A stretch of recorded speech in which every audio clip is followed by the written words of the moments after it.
CubeSats, microsats, hosted payloads, and orbital transfer vehicles carrying 13 of those payloads to be deployed at a later time.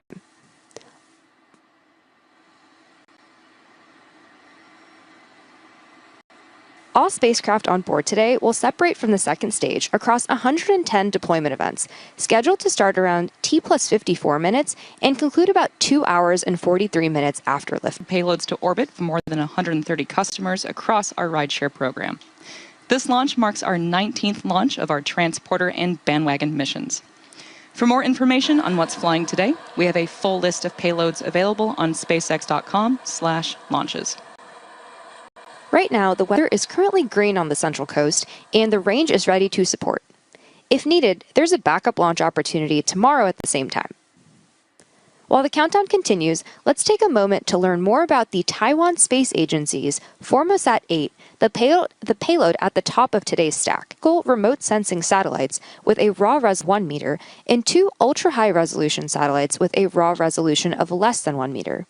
The satellites will be deployed in Sun-Synchronous Orbit to form a constellation that's capable of providing global coverage of satellite images. Here's more from the Taiwan Space Agency.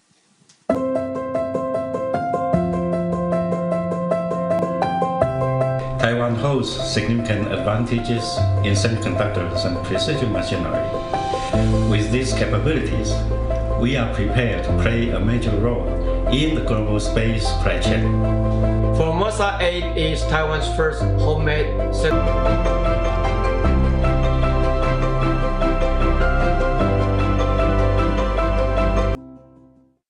Formosat 8 is Taiwan's first domestically developed optical remotes and 2 sub-meter higher resolution satellites. The first Formosat filters capture panchromatic and spectral images for use in homeland security, multiple exposures in sync, significantly enhancing image quality and clarity. The system can identify objects larger than 0.7 meters from 561 kilometers after image processing. It also contributes to space scientific observation, enabling academia to validate space payloads. Once the constellation is fully deployed, it will achieve global coverage and will pass over Taiwan 3 times daily, delivering timely and reliable Earth observation, disaster management, national security, and global collaboration. Formosat 8 marks a key step in bringing Taiwan's space technology to the world and advancing our role in internet. The shape of the fairing contributes to Falcon 9's overall efficiency, helping to reduce drag during flight. Once in space, the 2 fairing halves separate and fall back to Earth, where they will be recovered by our recovery vessel to be refurbished and reused on future flights. Both halves of this fairing are flight-proven, with one side flying for its 5th time and the other for its 4th. And within that fairing is today's payload stack. Here's a photo from midway through the encapsulation operation, just before the fairing halves were closed in preparation for flight. And here is a live view inside the second stage as we await liftoff. Right below the fairing is Falcon 9's second stage, which houses a single Merlin vacuum engine, or MVAC engine. Below the second stage is the black carbon fiber inner stage, and inside of that is where the MVAC engine is located. The inner stage connects the 2 stages and houses a center pusher that allows the first and second stages to separate from one another during flight. And below that, we have the first stage, or the booster. The first stage makes up the bottom 2/3 of the vehicle and has 9 Merlin M1D engines at the bottom, which generate more than 1.7 million pounds of thrust. The first stage supporting today's mission will be making its 30th flight today, and this is the 2nd time that we are flying a booster 30 times. About 2.5 minutes into flight, the first stage will separate and make its way back to Earth. Today, the booster is headed for a drone ship landing on Of Course I Still Love You, which is currently stationed in the Pacific. Many of the payloads on today's flight are manifested by ExoLaunch, a long-standing SpaceX customer. In fact, ExoLaunch has had payloads on every transporter mission since the beginning of the program. ExoLaunch has successfully deployed nearly 500 satellites with SpaceX since 2020, flying on Falcon 9 to Sun-Synchronous and mid-inclination orbits, and Falcon Heavy to geostationary orbit. This is ExoLaunch's 41st mission in total and 15th transporter mission with SpaceX, and it's also their largest mission to date. ExoLaunch is set to deploy 58 payloads today, enabling launch access for more than 30 commercial, institutional, and government customers from 16 countries. Here's more from ExoLaunch. ExoLaunch is the global leader in satellite launch mission management, manufacturer of industry-leading satellite separation systems, and a launch integrator on rideshare missions. The company has demonstrated unmatched flight heritage and consistent execution across 40 missions on global launch vehicles, deploying close to 600 customer satellites safely into orbit. ExoLaunch, headquartered in Germany, operates globally with offices in the US, France, and Japan. ExoLaunch is a long-standing customer of SpaceX and the only launch integrator with payloads manifested on every transporter mission since the rideshare program began in 2020. Over 475 satellites have deployed with SpaceX since then. ExoLaunch enables access to space and provides end-to-end launch mission management, from launch planning, launch capacity procurement, comprehensive mission management, including customs clearance, and satellite transportation to the launch site, satellite integration of the launch vehicle, and a safe satellite deployment into your target orbit through our proprietary separation systems.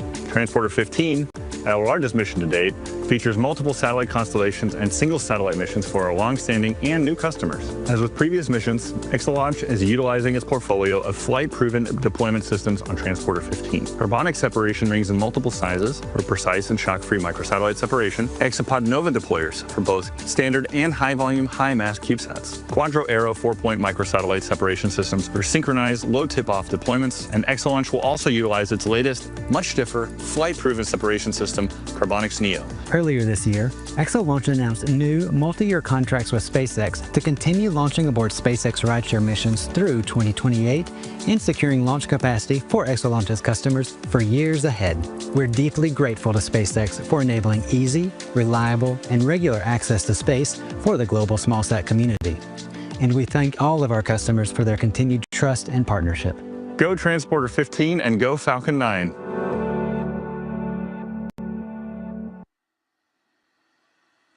At T-minus 5 minutes and 35 seconds, all systems continue to be a go for an on-time liftoff. Coming up shortly, the transporter erector act in order to clear the way for Falcon 9's ascent.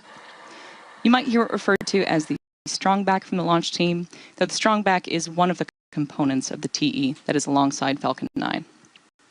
It's designed to transport, raise, and support Falcon 9 at the launch pad, and it's also equipped with umbilicals, or these flexible lines that are used to route the vehicle's fluids, power, and telemetry from the ground systems to the rocket and payload until Falcon 9 switches to internal power and clears the pad. Falcon 9 tanks are pressing for strongback retract. That's a good indication that we are on track for an on-time liftoff as the transporter erector prepares to retract.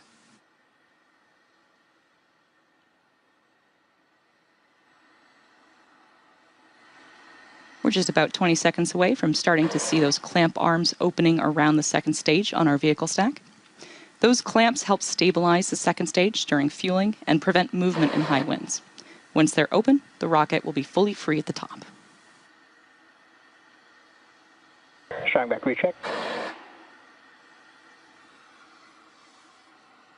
You can see those arms coming open now. It's going to take about 15 seconds for them to fully open, but once they're out of the way, the strongback will recline away from the vehicle and give it room for liftoff.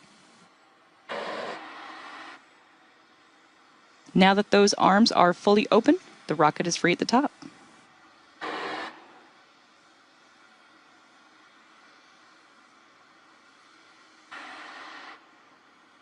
The launch tower's strongback is now moving away from Falcon 9, allowing it to stand freely before liftoff.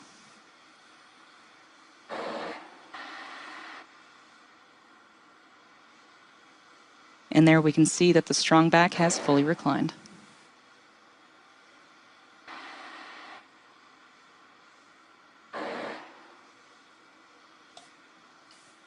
Now at T-minus 3 minutes and 23 seconds and counting down, all systems are currently go for an on-time liftoff. Rideshare missions like today's significantly increase access to space for small satellite operators around the world, and we're excited to be able to offer these launch opportunities for our customers.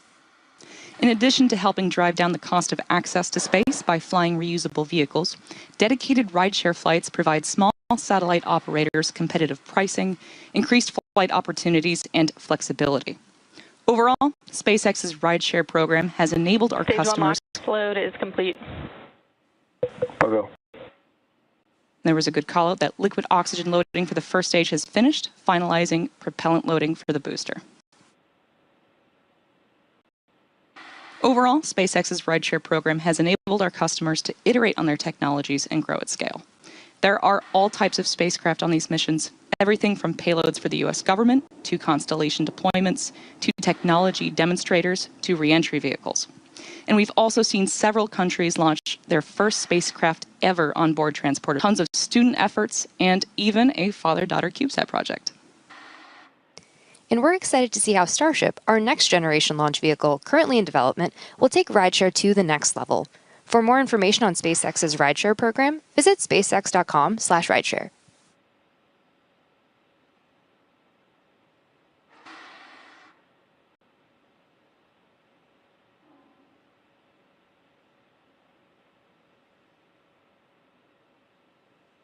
Stage 2 LOX load is complete. Great call out there, indicating that liquid oxygen for the second stage is now fully loaded, completing prop load for the upper stage.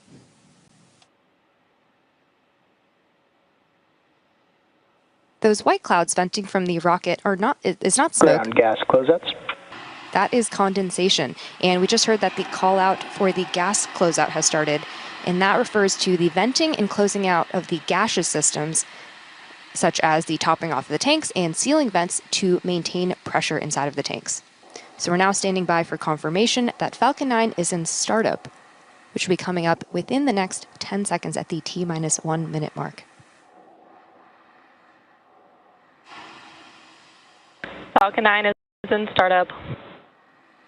Now at this point, the autonomous flight computers have taken over the launch countdown, and stages 1 and 2 are pressurizing for launch.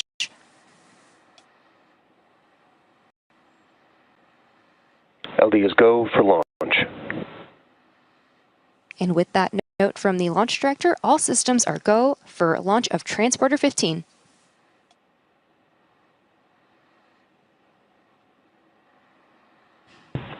Thirty seconds.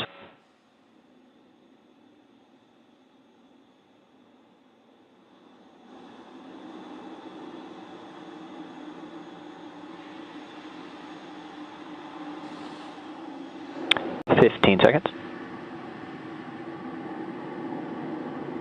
T-minus 10, 9, 8, 7, 6, 5, 4, 3, 2, 1. Ignition, engines full power, and liftoff. Go Falcon, go Transporter-15.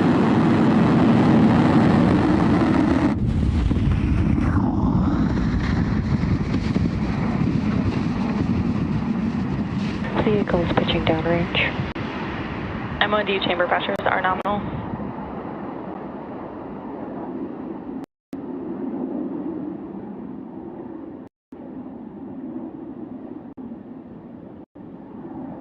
At T plus 31 seconds into flight, Falcon 9 has successfully lifted off from Space Launch Complex 4 East at Vandenberg Space Force Base in California. We're currently throttling down to prepare for max Q, the point of maximum aerodynamic stress on the vehicle. Nominal. Max Q is reached when the air density of the atmosphere decreases faster than the increasing speed of the rocket.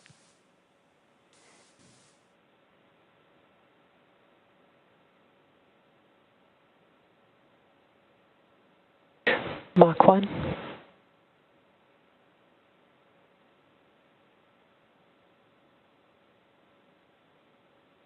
Max Q. And there's the call out for Max Q. Merlin engines are back at full power, and we're out of the throttle bucket. From here on, even though velocity is rapidly increasing, the atmospheric density is decreasing, resulting in less loads on Falcon 9. So coming up next, we'll have several events happening in quick succession, starting with MECO, followed by stage separation, and I'm back, chill. second engine start, or SES-1. Main engine cutoff, or MECO, is where all 9 Merlin 1D engines shut down to slow the vehicle down in preparation for stage separation, where the first stage separates from the second stage. Then the MVAC engine on the second stage will light, which is called out as Second Engine Start 1, or SES1. This engine burn, lasting several minutes, will propel the second stage and our payloads to orbit. After that, the fairing will jettison from the second stage, as it's no longer needed to protect the payloads once we're in space. Nominal trajectory.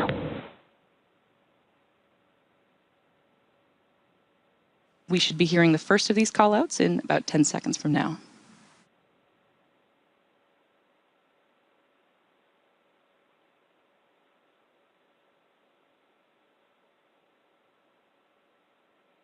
MECO. Stage separation confirmed.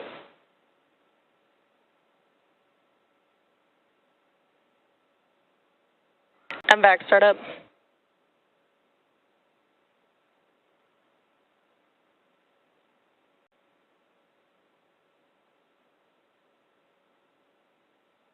And there you heard and saw those 3 events that happened back to back, including main engine cutoff, stage separation, and second engine start 1. Coming up next will be fairing separation in about 20 seconds from now.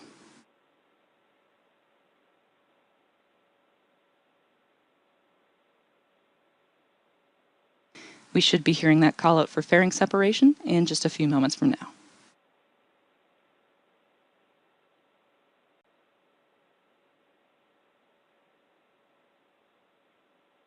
Fairing separation confirmed.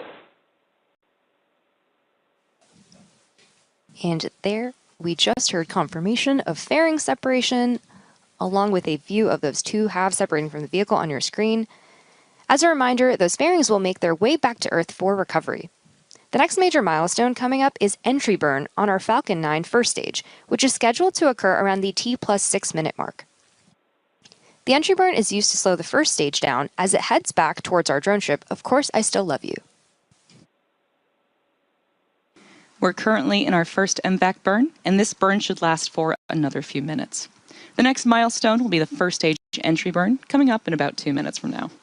Today, Falcon 9 is performing 2 burns in order to land. The first burn, known as the entry burn, slows the vehicle down before hitting the denser parts of Earth's atmosphere. Without this burn, we'd only be using the atmospheric drag to slow down Falcon 9, which would add extra stress to the vehicle. Following entry burn, the booster will initiate the landing burn, which should slow the vehicle down even more for a successful landing. When Falcon 9 fires up the center M1D engine for re-entry, the vehicle will be flying through Merlin's exhaust gases, also known as the rocket's plume, which deposits a layer of soot on the vehicle surface. You'll see these marks across the flight-proven Falcon 9 first stage fleet, and that soot comes from the carbon-based fuel that Falcon 9 uses, and with each flight, the soot builds up a little bit more on the outside of the vehicle.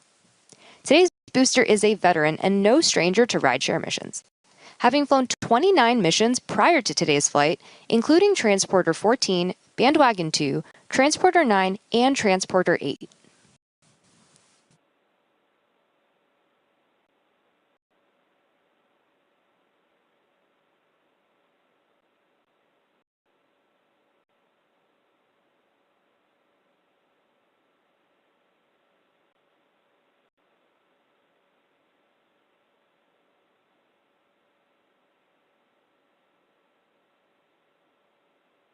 Falcon 9 is equipped with 4 hypersonic grid fins positioned near the top of the first stage that help steer the first stage as it returns to Earth, and we have a great view of 2 of them on our screen right now. We are moments away from the beginning of the entry burn. You should see the graphics light up as the engines do on the bottom of your screen. Stage 1 entry burn startup. Stage 1 FTS has saved. And there's the call out for the entry burn startup on the Falcon 9 first stage. This burn is set to last about 30 seconds and again is slowing down the vehicle in preparation for its final burn and landing.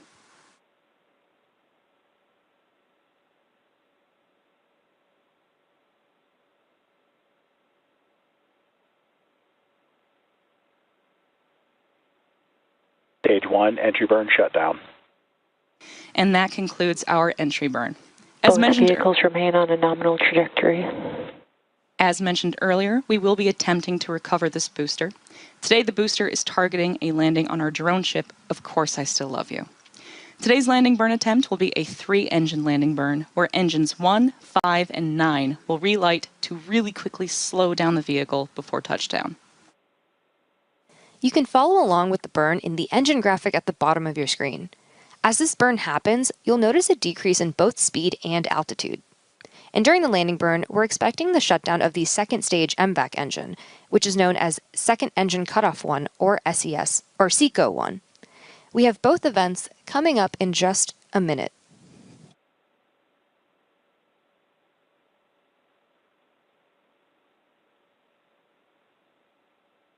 Stage 1 transonic.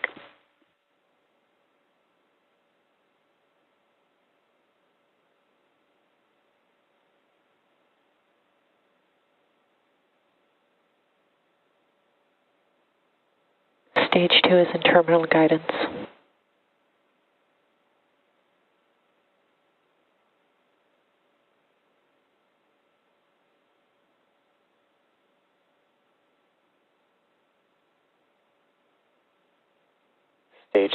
Stage 1 landing burn. And there you heard that call out for landing burn start on the Falcon 9 first stage. Again, this is the final burn that this booster will execute before touching down.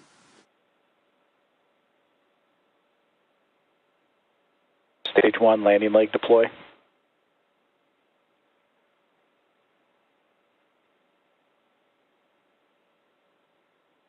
Stage 1 landing confirmed. As you saw and probably heard, we had a successful first stage landing.